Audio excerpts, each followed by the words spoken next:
Well, good morning. It's a fine day for coffee.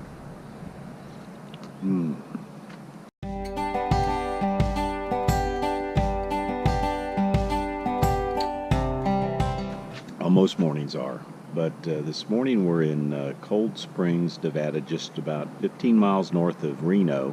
Kind of excited about today because we get to head down the loneliest road in America, which is Route 50. I think our destination tonight is going to be Austin, Nevada.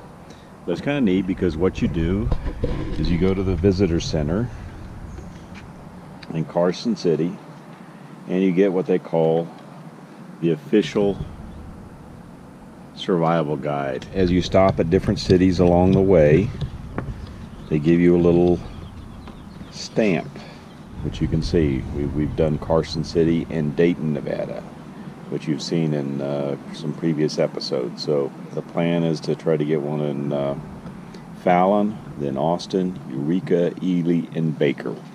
So we're kind of excited about this. We'll keep you informed of the travels as we go. Traveling down the, I don't know what that is running across there, but yeah. We're traveling down the Route 50, the loneliest road in America, which is, kind of see that car over there. It's there, and haven't really seen too many cars. We went through Fernley and then Fallon, and we're hoping to stop in Fallon. It's Labor Day, and they were having their parade, and I think everybody for 100 miles around must have stopped into town to take a look at it. But anyway, we're about 20 miles east of Fallon on 50. It's called the Grimes Point Archaeological Site, and there's some petroglyphs around here, so we're going to hike up there and take a look at that. Well, there's some petroglyphs, and you kind of can see them up on the corner of the rock there, and I guess the other parts of the rock do have carvings on them, where basically they use stone to carve out some patterns on the rocks.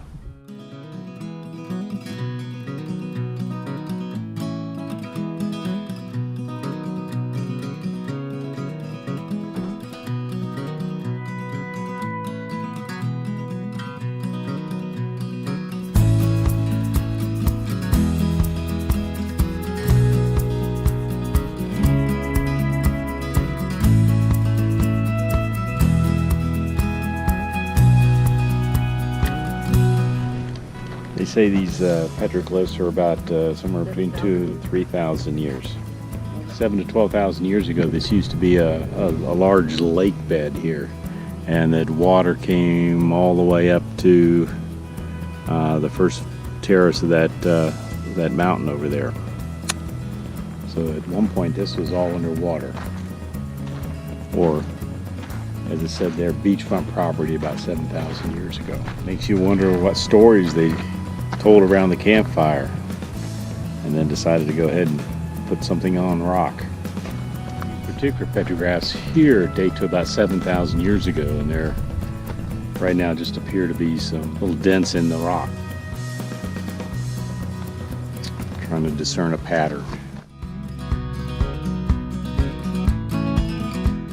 Off in the distance you can see that's Sand Mountain, which reaches a height of over 500 feet, they say, from the base, and it's part of the beach sand from the old lake that used to be in this area 8,000 to 10,000 years ago. And also this is site of the Sand Springs Pony Express station, which I don't think there's much left of it.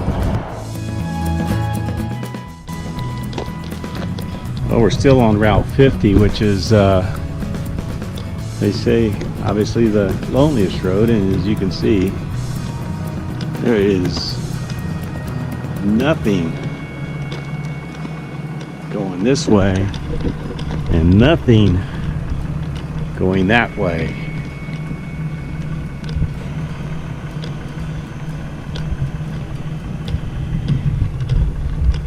Pretty lonely.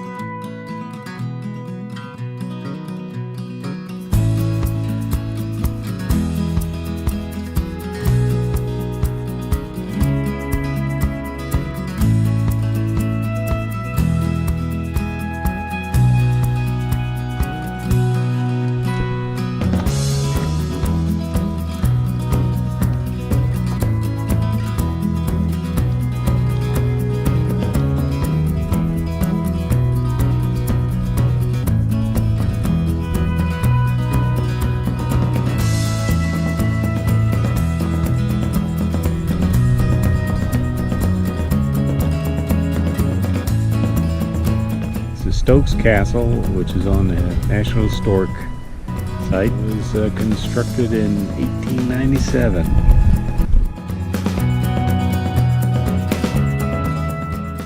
Well, we made it to Austin, Nevada this afternoon about 2 or so. After waking up the campground attendant, he showed us where our sites were, and we got situated. A couple other folks came in next to us, and then we decided to look around Austin and went down, and we're told basically there's a couple of rock shops, Stokes Castle, and a cemetery to go look at. So we went down to tour that. You can see that in the video here. But interesting thing about Stokes Castle, Stokes was a gentleman that owned much of the land and really kind of got the town started because they found silver here.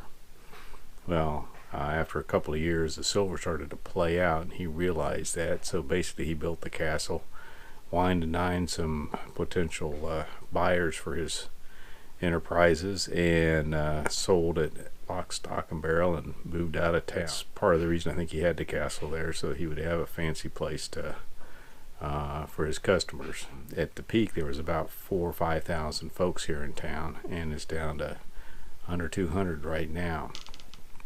Interesting thing about Nevada, though, Nevada is known as the Silver State. When they wanted to become a state, there was a big push on, and Lincoln was up for re-election, and he wanted to get Nevada in as a state because he felt he might need it to win the election. So they kind of rushed through the statehood for Nevada in 1863 to get a copy of the state constitution to the Capitol for review by the President, Congress, etc. 2 copies made. They had 1 copy made, and they sent it by ship around the Horn down South America. And the second one they sent across on stagecoach because the Continental Railroad had not been completed at that point.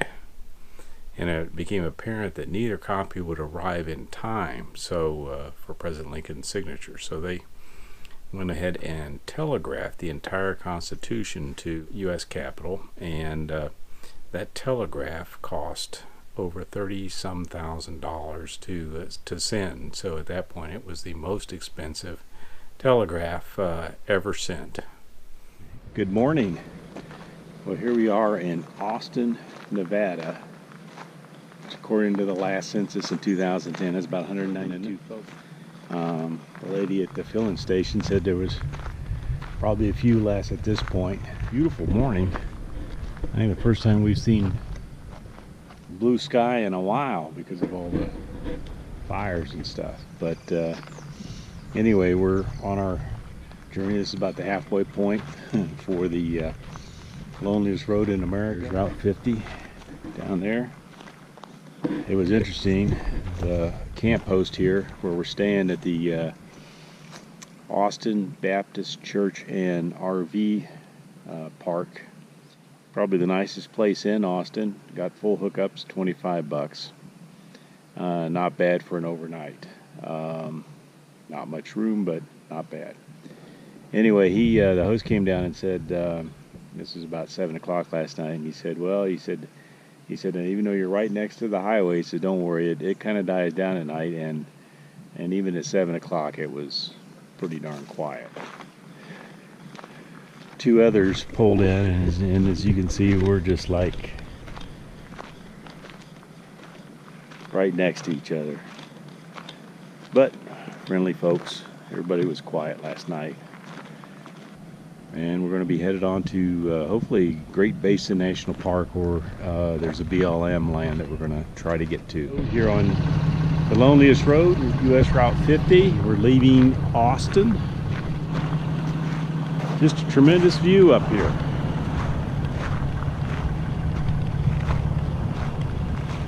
It's the Reese River Valley down there. They say back in the 1870s, people here started a company called the Reese River Transportation Company. They were going to run boats up and down the Reese River from Austin to Battle Mountain. It was all a scam because the Reese River is only about 3-4 inches deep and maybe 2 or 3 feet wide at the widest point, so it can't support that type of obviously transportation. But anyway, they sold a few stock, and back in the day, I guess they'd get away with something like that.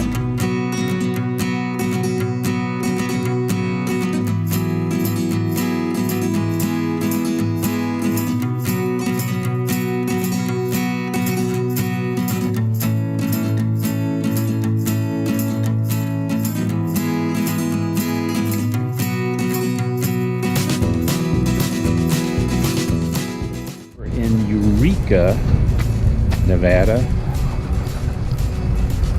Let's see how this goes here, but this will be the fourth stamp. And we'll take a look at the little town. They have wide streets for parking. The day after Labor Day, I guess. So not much going on. We're going to check out the museum here. It's closed.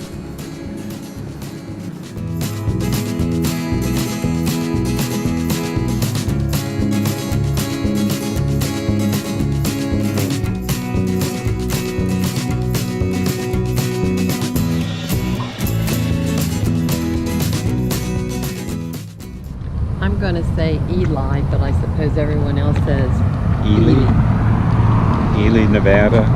Ely, Nevada. We're looking for something open. It looks like there might be a little better chance here that something will be open. This is the kids stamp. How many places do you have to stamp it? That is enough. There is, Baker is still available if you're going to head that direction.